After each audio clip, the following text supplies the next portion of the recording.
The lawyer's office in downtown Portland smelled of damp wool and ink, the kind of place where secrets clung to the walls like moss. Rain streaked the floor-to-ceiling windows, blurring the view of the Willamette River beyond. Elise Moreau sat rigid in a velvet chair, her hands folded over the swell of her pregnant belly. At 36, she was a widow, her husband Julian gone 3 weeks ago in a car accident on Highway 101. The grief was a quiet ache, dulled by exhaustion and the weight of their unborn son.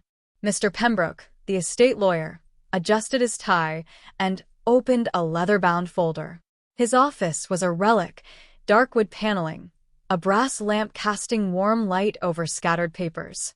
"Mrs. Morrow," he said, his voice soft but precise, "Julian's estate is valued at approximately $50 million, primarily in tech investments and real estate.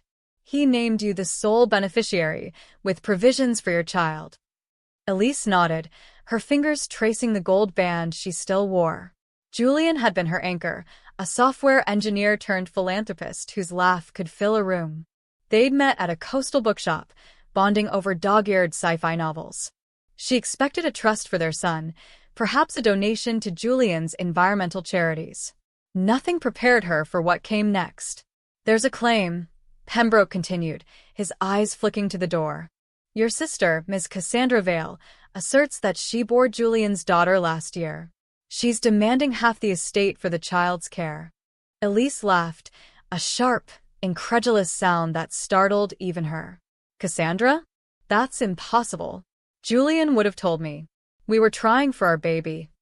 Her sister, 2 years younger, had always been a storm, impulsive, charming, and prone to grudges. They hadn't spoken since Cassandra stormed out of Elisa's wedding 4 years ago, accusing her of abandoning their family. Pembroke slid a document across the desk. She provided a birth certificate listing Julian as the father and a paternity test, allegedly conducted with his consent. Elise's pulse quickened. "Allegedly? You mean it's not verified?" "The test appears legitimate, but we're awaiting court validation. If her claim holds, the estate could be divided." Elise stood, her black sweater clinging to her frame. "I need to see her. Today."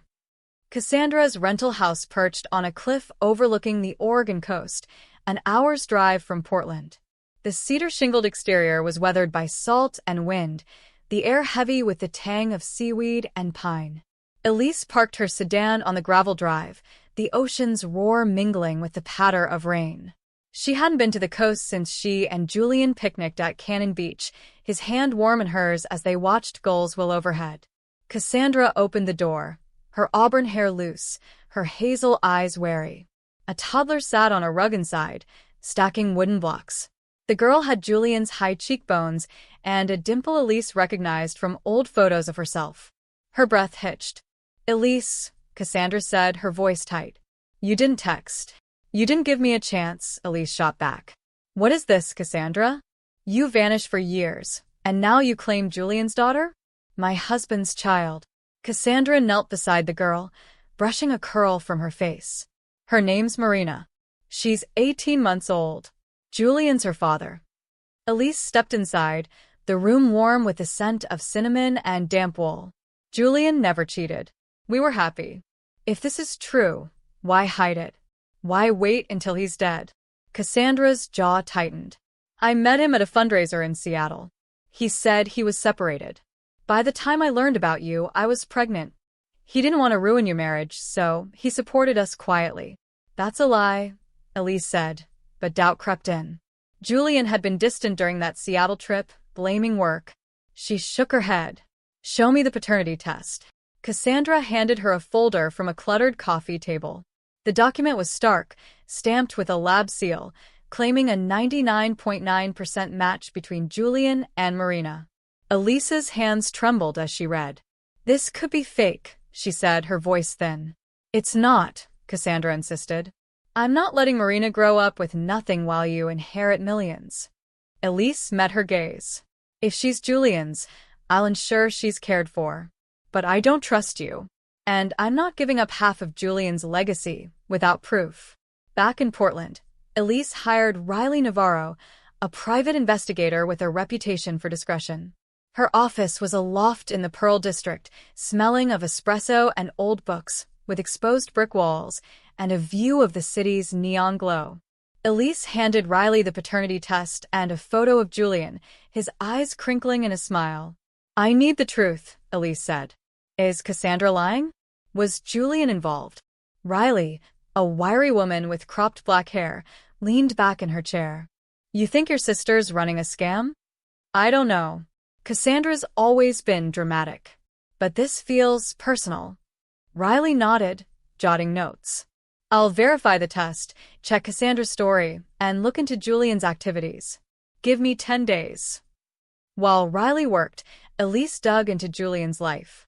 Their loft in northwest Portland was a shrine to their marriage, his vinyl records stacked by the turntable, his sea glass collection glinting on the windowsill. She scoured his laptop, bank records, anything that might hint at Cassandra's claim. A few vague emails from Seattle raised questions, but nothing concrete. The uncertainty gnawed at her. On the 8th day, Riley met Elise at a cafe overlooking the river. The air smelled of roasted coffee and rain-soaked pavement. Riley slid a folder across the table, her expression grim. "The paternity test is real," she said.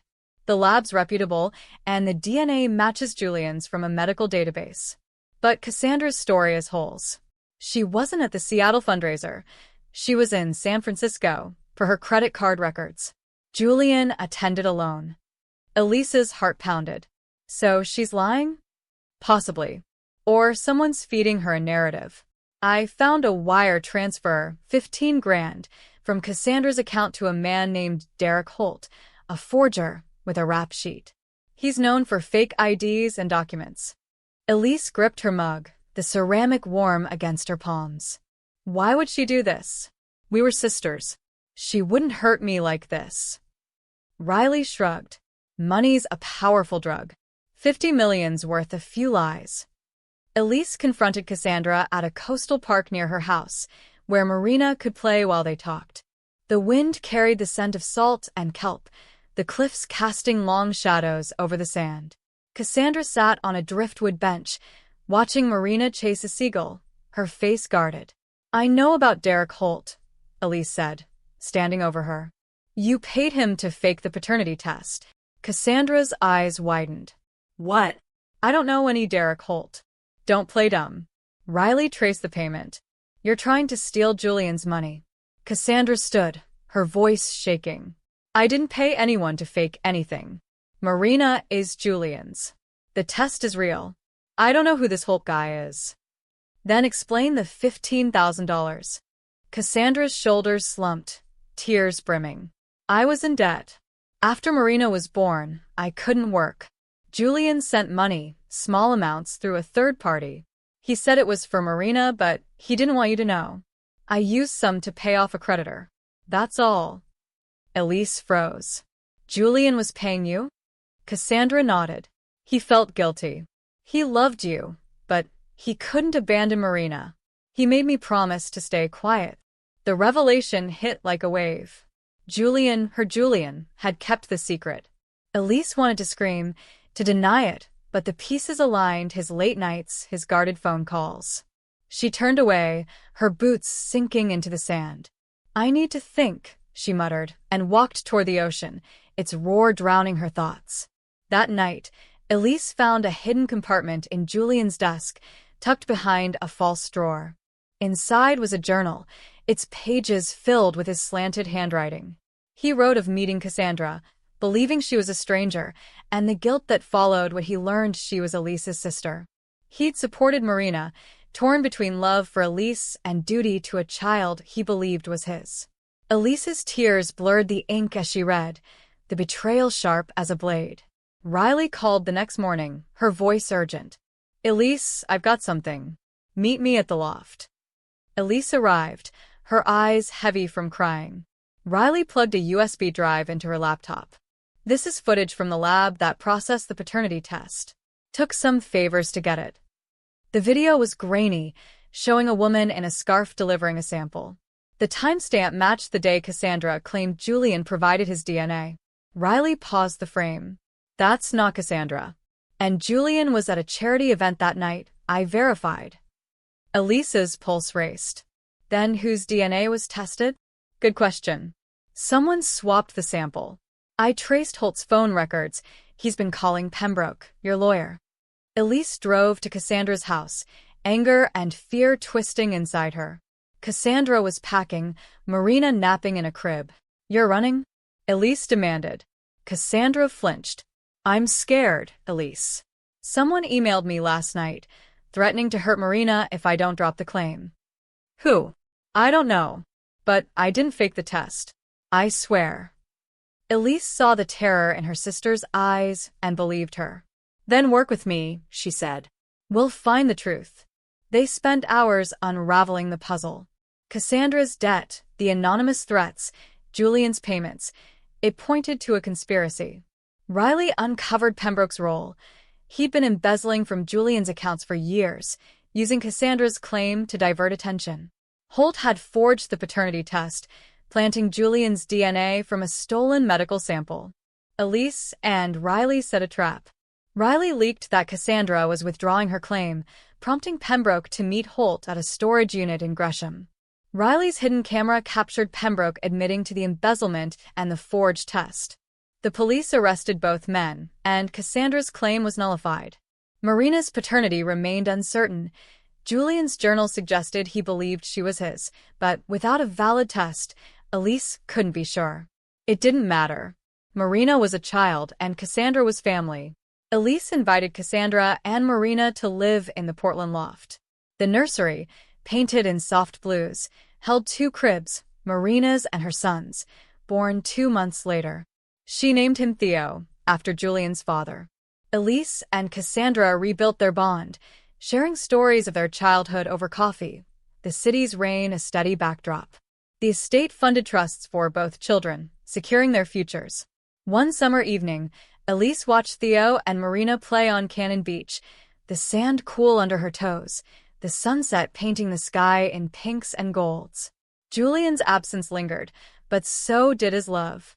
Grief had fractured her, but forgiveness, toward Cassandra, toward Julian, toward herself, had pieced her back together. Family was imperfect, but it was hers.